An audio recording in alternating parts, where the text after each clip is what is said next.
This is Jeffrey Sachs, editor of Tradition. Visit traditiononline.org to subscribe to our journal, sign up for email updates of all our new content, or give us a thumbs up to follow Tradition Journal on Facebook. Our recent summer issue contains expanded book review coverage and what an array of fascinating topics, authors, and reviewers, asking questions such as what results when physicists or Haredim read Maimonides. That's 2 separate books and 2 separate reviews. Military ethics and morality, the origins of orthodoxy, a new volume of religiously inspired poetry, and taking a deep look at Rav Aaron Lichtenstein's teachings on halachic values. We also featured a review by Yitzchak Blau of Gila Fine's new book, The Madwoman in the Rabbi's Attic, Rereading the Women of the Talmud, published by Maggid Books and the Pardes Institute of Jewish Studies. Blau says this book carries the rare distinction of breaking new ground in 2 very different fields, the rabbinic view of women and the tools of Aggadic interpretation. While some scholars see Chazal as holding an almost uniformly negative attitude toward women, and others fail to acknowledge any conflict between the rabbinic tradition and contemporary sensibilities, Blau suggests Fine presents a more nuanced outlook. We thought it would be instructive to bring the reviewer, himself an accomplished interpreter of rabbinic Agadah, and his subject together for a conversation. They discuss the book and its review and touch on the relationship between biblical and Talmudic narrative and teaching values through Agadah. Yitzchak Blau, associate editor of Tradition, is Rosh Yeshivat at Yeshivat Orayta in Jerusalem. Gila Fine lectures in a variety of settings, including Pardes Institute and Midreshet Amudim, where she explores the tales of the Talmud through philosophy, literary criticism, psychoanalysis, and culture, both high and pop. Her published work has been featured in many platforms, including our own Pages of Tradition. So let's start with 2 aspects of the book, although I think Gila will want to focus on one. The book is innovative both in terms of Aggadic interpretation and in terms of women's issues. How the rabbis thought about women.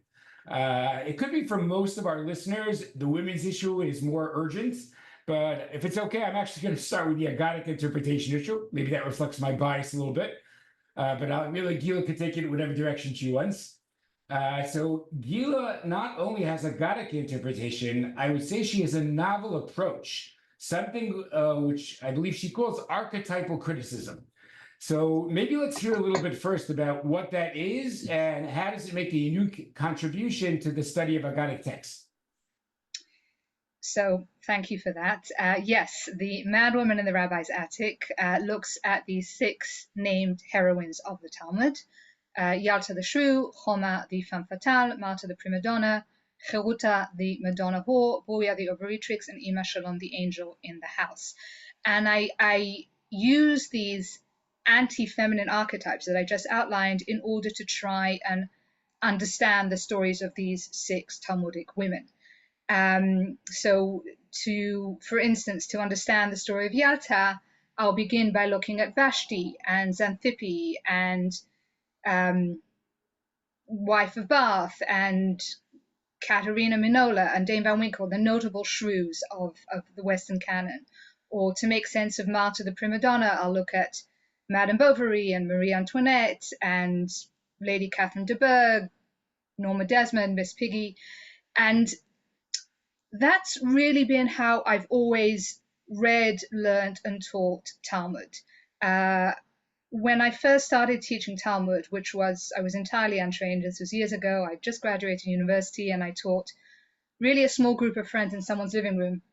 And from the very beginning, in creating source sheets, I'd bring the Talmudic text and then I'd surround it by similar literary texts, from mythology to folklore to fiction to film.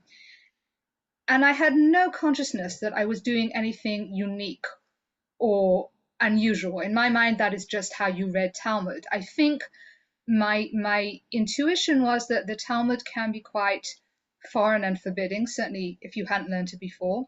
And this wasn't that long ago, but a lot of women who grew up in my circumstance arrived at their mid-20s having never learned it before. So the Talmud was quite foreign, and bringing in other literary examples from classical and popular culture was simply a way of making the text come alive, make it feel more familiar and relevant. And so that is how I started teaching. And then I remember a few weeks into this very informal class, one of the participants said, "Why are you bringing in all these goyim? Why do I need to read goyim to learn Talmud?" And I thought, okay, that's a fair question. I should think about that. And so I went away and I thought about it, and I came back with the following answer. And I write about this in the book. Talmudic stories are fundamentally scenic. They're written like plays, as if they are enacted on a stage. And so very much like in plays, we get what characters say and do, but not what they think or feel. Conversely, we have similar situations in Homer or Shakespeare or Dickens where a character will go on for pages and pages at a time telling us exactly how they feel. And so I thought it was really useful to look at these other parallel moments to try and tease out the emotional subtext of the Talmudic story, to try and highlight how the character is feeling right there and then. So that was a question that I gave, but that was the answer that I gave, but the question really stayed with me. And I kept thinking about it, particularly the more I kept teaching, the more I professionalized in my teaching, the more I realized that not only was this not how everybody learned and taught Talmud, really nobody was learning and teaching Talmud in this way. It was quite unique. And so I explored it at greater depth, and I discovered that this was in fact a legitimate literary theory called archetypal criticism, as you said, based on the thought of Sigmund Freud and Carl Gustav Jung, who posit that telling stories is one of the most basic ways we human creatures have of working through our primal fears and fantasies. So the stories that we tell, from ancient Chinese myth all the way to 21st century Hollywood cinema, are all essentially the same because they are all a working through of the same primal feelings. Jung calls this the collective unconscious.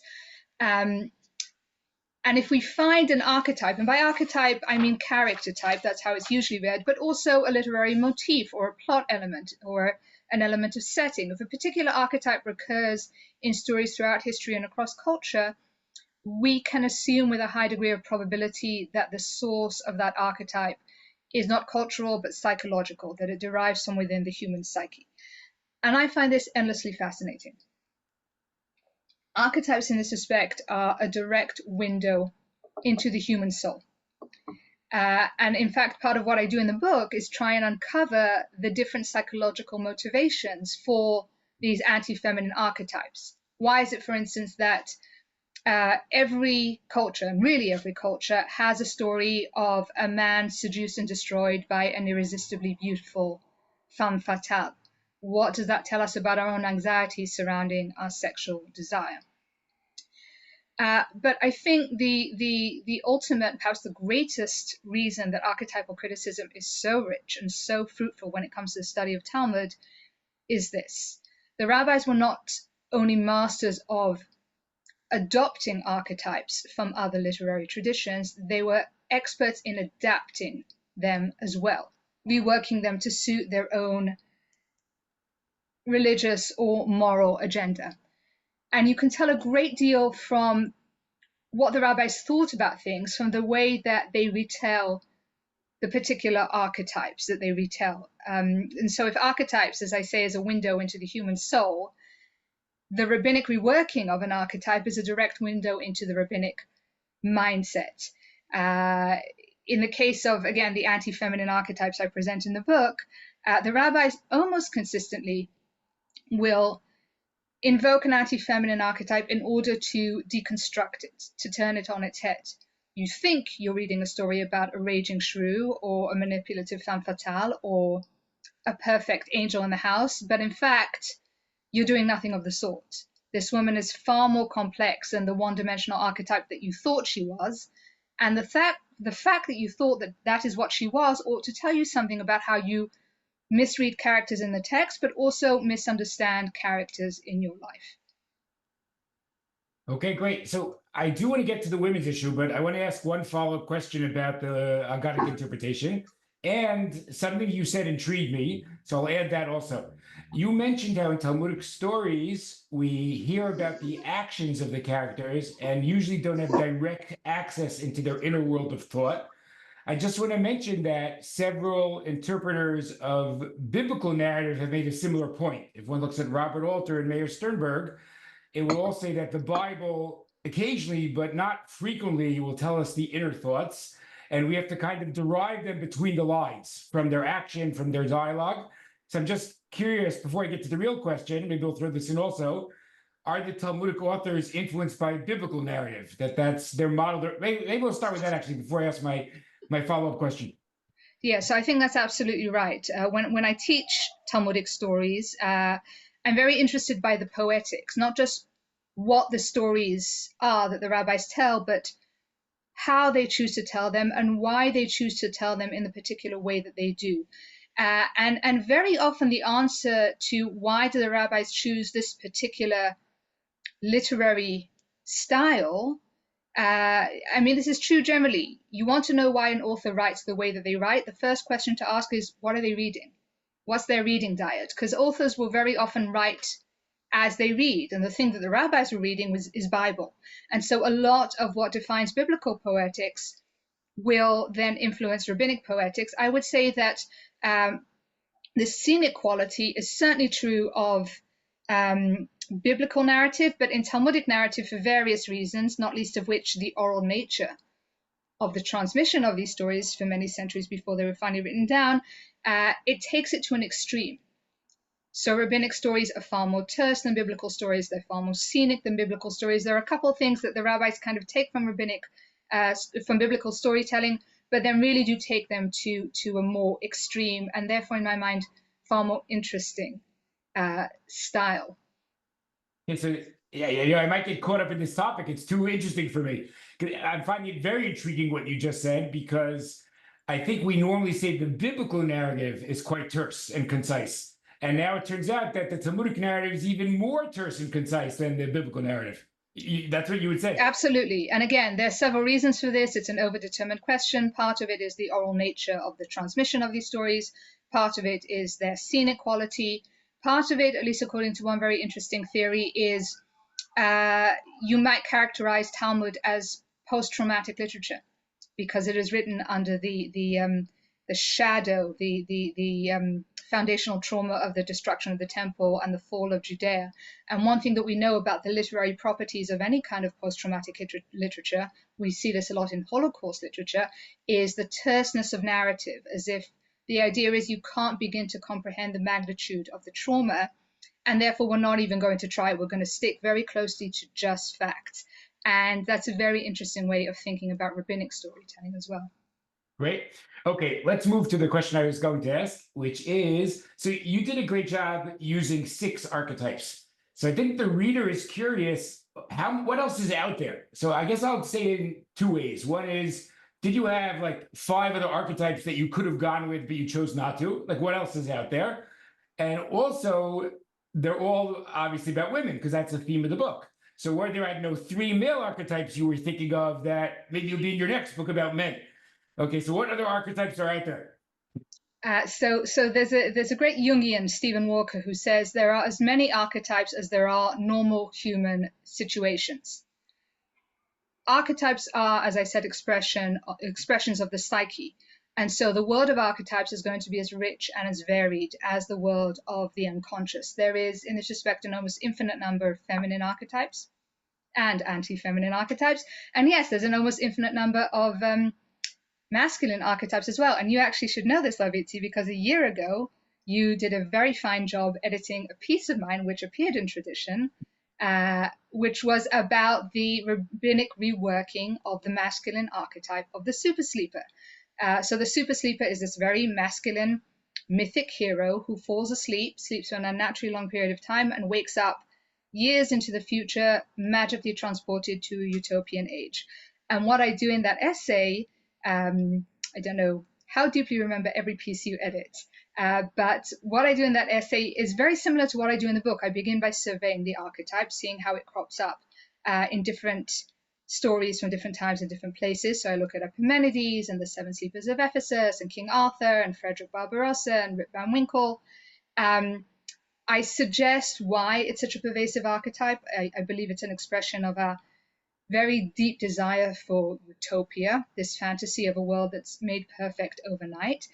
And then I look at how the rabbis take this archetype and turn it on its head. And that is, of course, in the Tanit account of Honi, the super sleeper, who, very much like other supers, falls asleep in a protected space, sleeps for an unnaturally long period of time. But then when he wakes up, he does not wake up into a utopia like all the other super sleepers. He wakes up into a world of small incremental changes. There's one more carob tree. There are several more mules, a few more babies, a couple more words of Torah. And I think the rabbis in this are telling us something really interesting about their own unique view of redemption. This is not a utopia that's going to be achieved overnight, this sudden transformation of reality. This is going to be a world that is made perfect very slowly, very gradually through consistent human endeavor. And so, yes, there are many, many, far more probably masculine archetypes. And you're right, I am beginning to explore these a bit more methodically for my next project. But I'll say that you also, I don't know if you are aware of this, you use archetypes as well. You write a wonderful comparison about the rabbinic story of Nicanor and the biblical narrative of Jonah, apropos rabbinic and biblical narratives. And you speak about how they both have this sea monster who kind of swallows up either Jonah himself or Nicanor's daughters in order to protect them and then spit them out onto dry land. Now that is an archetype. That's the archetype of the helpful animal, capital H, capital A, which we find throughout folklore and fairy tales. In fact, if you've seen the movie Shrek, the character of Donkey kind of parodies this idea of the helpful animal. And so I don't know if you were aware at the time that you were making this archetypal analysis, but that is what you were doing in that essay. Well, it's really fascinating. I'm gonna have to revisit my own work at this point. Okay, I just want to clarify a little bit for the listeners something that Gila just did that's quite fascinating. So I follow, in my interpretation, one tool I use is the tool of intertextuality, which would be very often a Talmudic story is reminiscent of a biblical story. And then the question is, what are the authors trying to accomplish with this? Is it a comparison, a contrast, very similar to what Gila's doing with her archetypes? But so, for example, she just said there's a story with a fellow who donates doors to the Beit HaMikdash and has a sea journey where the parallels to Yonah are just overwhelming. Like you can't read the story and not think about Yonah, to the extent that a fish swallows one of the doors and spits it out on dry land. And but now I have to rethink it. So in my mind, there's intertextuality and there's archetypal criticism. But I think Gila's raised the point. Maybe sometimes if there's intertextuality, that's because it's an archetype. It's not an accident that some theme or some idea is being repeated. So I just go ahead. You see that most often with texts that actually have no cultural contiguity. In this case, you're right. It's quite obvious that the authors of the Nicanor story were being influenced by the Jonah story. But I would say that the Jonah story, in turn, whoever authored that was very much influenced by this idea of the helpful animal, because we do see it in parallel texts, again, throughout history and across cultures. Great. Okay, so and we actually asked two follow-up questions because you really you're inspiring me here, Gila. One is, you're right, I should have remembered the super sleeper, which I edited and did like. I guess my first question is there something particularly male about that? Because it's interesting to me that you phrased it as a male archetype. Couldn't that be a kind of a universal archetype, or for some reason, women don't go to sleep and wake up to utopia? Only men do that. And maybe I'll just throw in a second question. Obviously, you have a literature background that is quite helpful, which you make parallels to like classical great literature, Shakespeare in terms of the Taming of the Shrew, but also you're capable of bringing in Miss Piggy as well. I guess I would ask for the average reader who might not feel so erudite, like how easy would it be to emulate what you do? So again, my first question is the super sleeper truly a male archetype? And what would you recommend for someone who hasn't read his Shakespeare, Chaucer, or the like? Okay, I'll take those one by one. Is the super sleeper a male archetype? Yes, for two reasons. First of all, he's a mythic hero, and for better or worse, throughout most of history, our heroes were men. I use heroine in my book, but I use it in the literary sense of a protagonist of a story. Hero in the sort of value-laden sense of the great and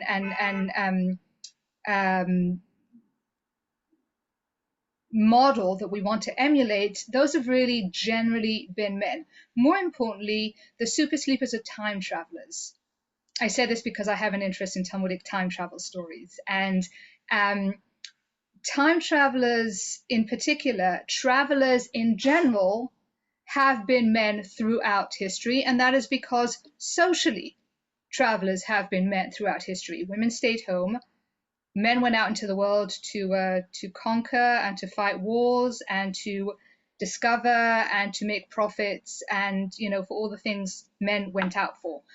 Women stayed home. So a super sleeper is going to be male by virtue of his being a traveler. In fact, I would challenge you to tell me of a super sleeper who's a woman. The only examples that we have of that are very, very contemporary. So that's the first question. The second question is, what should people do with regards to archetypal analysis if they're interested of this and they haven't read Shakespeare or Chaucer? Is that correct? Okay, so the first answer will be read Shakespeare and Chaucer. Seriously, just read it. They're brilliant. They're great. Know the Western canon. It's one of the wisest things I ever did for myself in my early 20s was simply read my way through the canon. I find that it gives you such a unique perspective on everything. It's the language that we speak, it's the air we breathe, and it allows you to understand your own roots as a Western person and as a Jewish person. I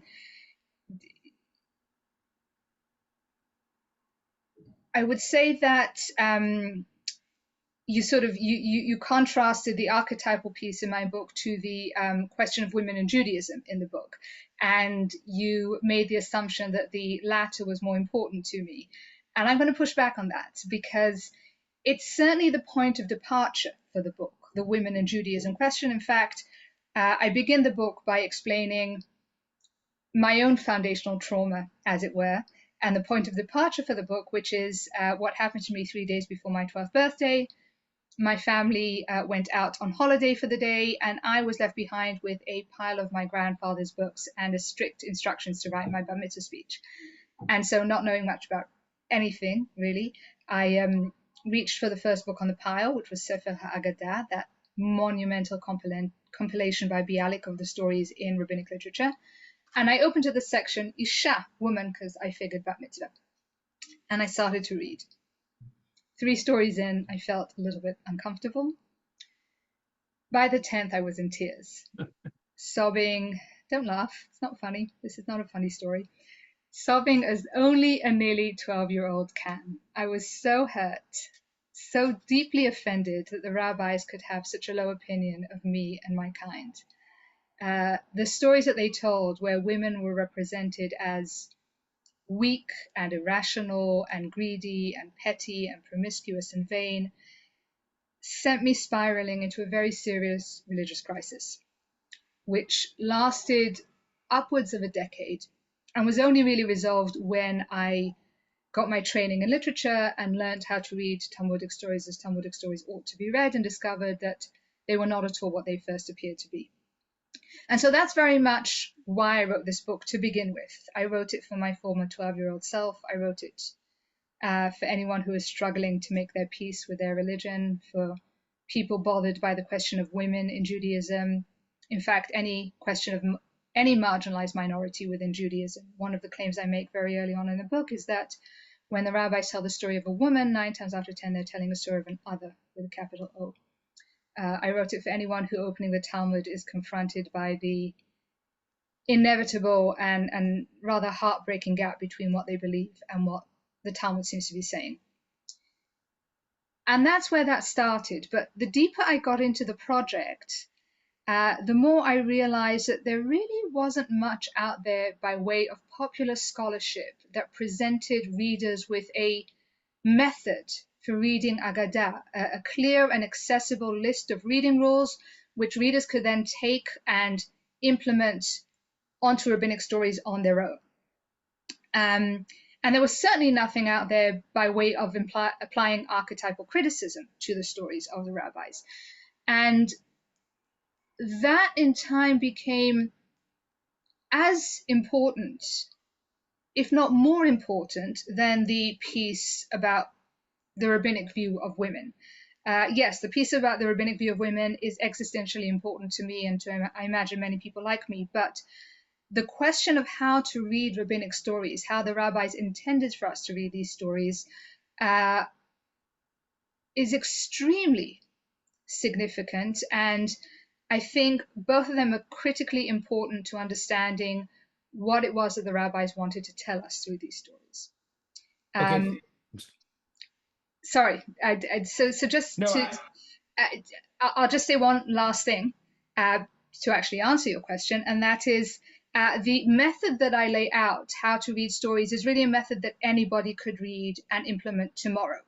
I show readers how to do a close reading of the rabbinic narrative, how to look at it within the different levels of context.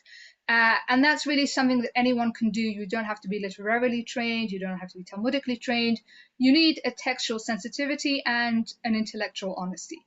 The one piece where having a knowledge of the canon actually helps is archetypal criticism. The more works you know, the more archetypes you're familiar with, the more vistas will sort of open up for you within the Talmudic text. And in fact, I'll say that one of the pieces of feedback that I've gotten most often since the book was published last month is people saying to me, I've read the story 1,000,000 times and I haven't seen what you saw. How did you see this?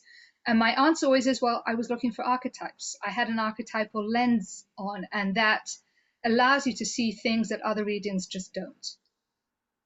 Okay, great answer. I'm going to say two things and then go to the next question.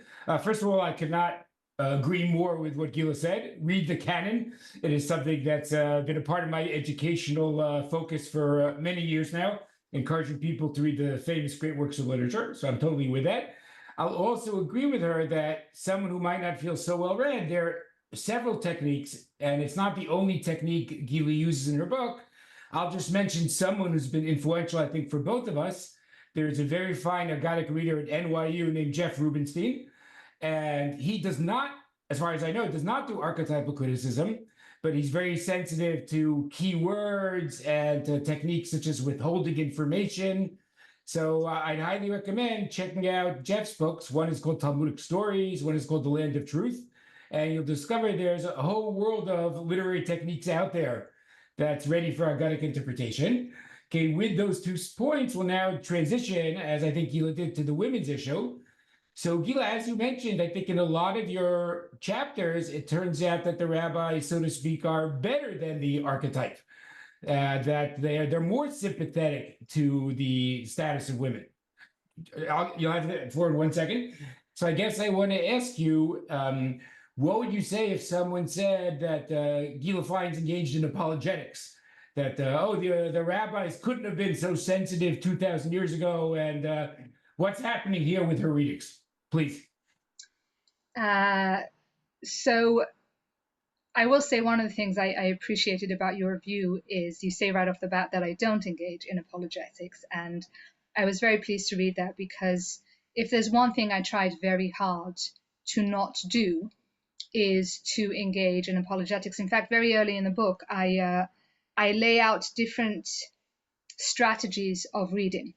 I say that reading is like a relationship. And the way we approach a text is not unlike the way we would approach an important person in our lives. We should not be subjecting ourselves entirely to another person, but neither should we be imposing ourselves entirely on the other person. It's all right to have our beliefs and our biases. In fact, we can't get past our beliefs and our biases. It is not all right to go imposing them on the Talmudic text. And I never set out to do that. I never set out to find feminism in the Talmud. I was extremely careful to be aware of my own feminist tendencies and to not bring them to bear on the Talmudic text. Yes, feminism was my point of departure, but it never determined the way. It did motivate me to read this particular set of stories, but it never dictated how I read them. I think who you are is fine as a starting point, but it should never govern where you end up. Where you end up should always be where the text takes you. And you'll know, because you read the book, that there is at least one case where I say, no, it can't be done. This woman, who appears to be an anti-feminine archetype, is in fact an anti-feminine archetype. No amount of rereading is going to change that. If we're going to be intellectually honest and read the text on its own terms, we have to be able to listen even when the Talmud doesn't say what we want to hear. And the Talmud very often doesn't say what we want to hear. And in fact, part of what I do in the opening sections of each chapter, where I survey the archetype, is show whether rabbis do in fact adopt these anti-feminine archetypes without subverting them. For every moment of, well, I should say, there are far more moments where the rabbis will present a woman as a femme fatale than there are moments where they will subvert or undermine that archetype. I say quite candidly that the Talmud is a deeply patriarchal text because it was conceived in a world deeply steeped in patriarchal culture. I, however, was interested in the moments of the exceptions, those moments where the rabbis kind of feature a powerful woman or suggest a feminine point of view. And occasionally when I teach, thank God the feedback on the book so far has all been quite lovely, but over the years I've taught these texts a lot, and every now and again somebody in the audience will say, first, how are they reading this story at the Mir? When I present a story that does showcase a great degree of sensitivity, rabbinic sensitivity toward women, how are they reading the story at the Mir? And isn't it a bit too convenient that you as a feminist are reading this story to reveal feminism? And my answers to that are, A, they're not reading the story at the Mir. That's part of the fun, I imagine you'll agree, of being an Aggadist today, is that it's still quite a virgin territory and therefore, a place of great creativity. With regards to the second question, I will always say, ignore the fact that I happen to be the reader. It doesn't matter who the reader is. If you want to challenge the reading, do it from inside of the text. What did I say that in your mind is inconsistent with the text? And I've never, ever had a good rejoinder to that. In other words, when I say, show me where my reading doesn't work with the text, that is not something generally that gets a rigorous answer. And so I would tell readers, see for yourselves, read the text, apply the rules yourself, and see if your conclusions match mine or are different. And as long as you're using the rules, in my mind, again, as I say, the piece of women in Talmud is important, but knowing how to read these stories might be even more important. So if you're reading the rules and you're applying the rules to these stories and you're doing it in a rigorous and intellectually honest way, see where it takes you. Great. So I'm going to make 3 brief points and ask you a closing question. Okay, so number one, I think Gila said something very important right now, that we should judge a reading based on the quality of the reading. We should not just do reading based on who the reader is. And if she provides a good reading, I agree. Why is it relevant that she's a feminist? It's just a good reading. Okay, so that's number one. In fact, I'm just going to turn that question back on you. I would say to you, how important is your being a man to your readings of these stories? Because you read very many stories that are about men in Talmud. Does your being a man play into it? Right. No, I agree. That was a genuine question. Okay. So I guess I'll say as follows. Like, I think perhaps, I'll tell you the best way to say this. One can get a bit suspicious based on the author's background, but at some point, as you said, either the reading works or it doesn't.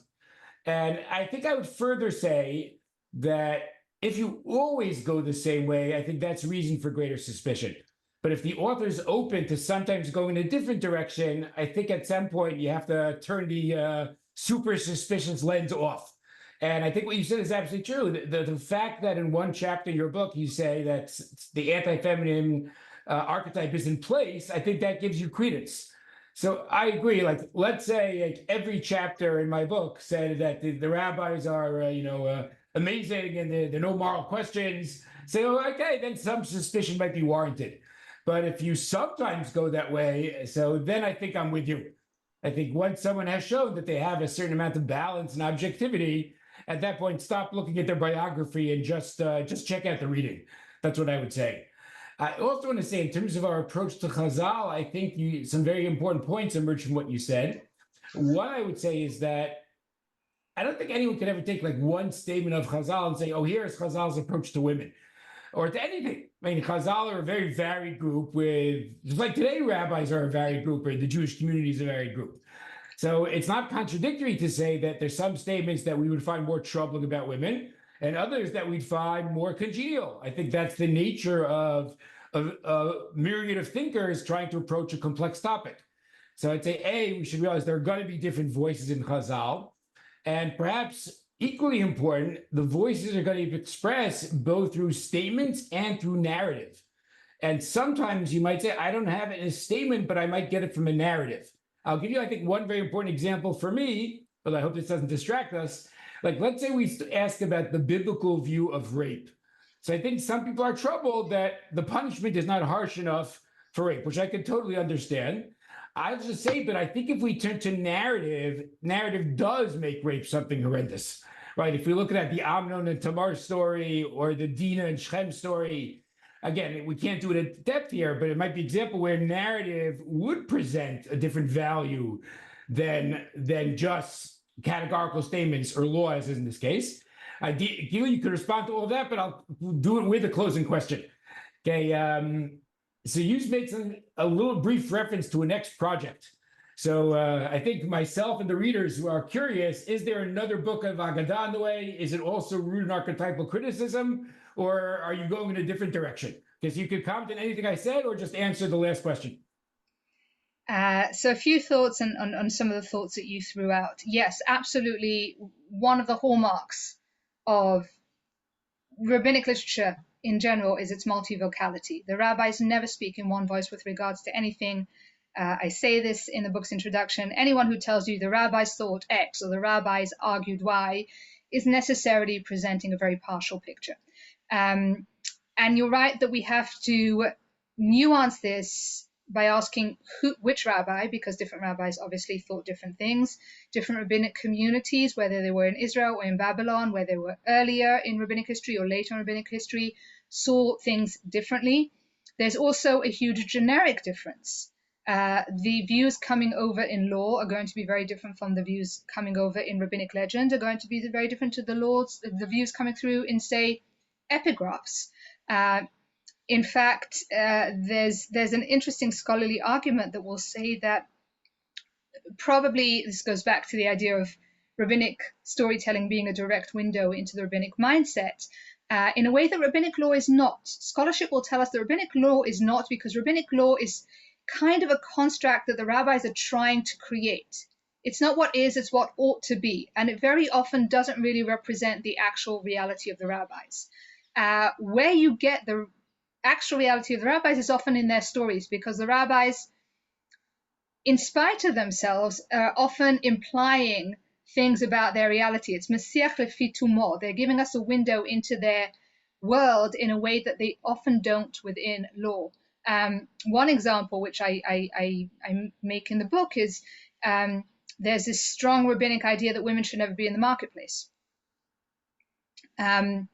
Because a marketplace is unseemly for a respectable woman, and it's a place of sexual immorality. But then you see from stories that women were totally in the marketplace in the rabbinic period. So it's very useful to have these different genres to qualify what the rabbis thought reality ought to be, but then what the reality that the rabbis actually lived. I think the question was about my next project. So this book was always conceived to be the first of a trilogy. May God give me strength. Hopefully there will be 2 more books to follow. And I think that is all I am going to say. I'm not a superstitious person, but I very much believe in the rabbinic dictum of "En habracha shoah ela b'davar hasamui min ha'ain." But please God, when the second book is finished, you will be the first to know. And by you, I mean you, Rabbi, and readers of tradition. I'm not sure that I will be making as methodical a use of archetypal criticism in the next project. I think I'm going to go in a slightly different direction, but I'll probably be returning to it with full force in the third installment. So that is sort of what I'm thinking about just now, but we'll see. We'll see. Wow, we're going to end with a little air of mystery here. Okay, very, very exciting. So let me just say the following. First of all, Gila, I very much enjoyed our conversation and think our listeners will also. I would actually go further, except I have instructions about when I'm supposed to end. So I'll just say two things for those who want to read more. So my review of Gila's book is actually open access at traditiononline.org. So even if you don't have a tradition subscription, you could read it right now. And also that if you'd like to purchase Gila's book, it is on the Koren website. I thought I wrote it down. Gila, do you remember the address? Is it just koren.org? It's I should korenpub.com. So KORENPUB.com. And then if you simply search for the book's title, The Madwoman in the Rabbi's Attic. Do not search for The Madwoman in the Attic. It will take you to the 1970s literary classic by Gilbert and Guber, and I am not Gilbert or Guber, so that will not take you very far. Okay, great. And I just want to thank Gila for her time, and hopefully you will enjoy it. Everyone keep learning Agadah. Any closing statement, Gila? No, I think keep learning Agadah is a wonderful place to end.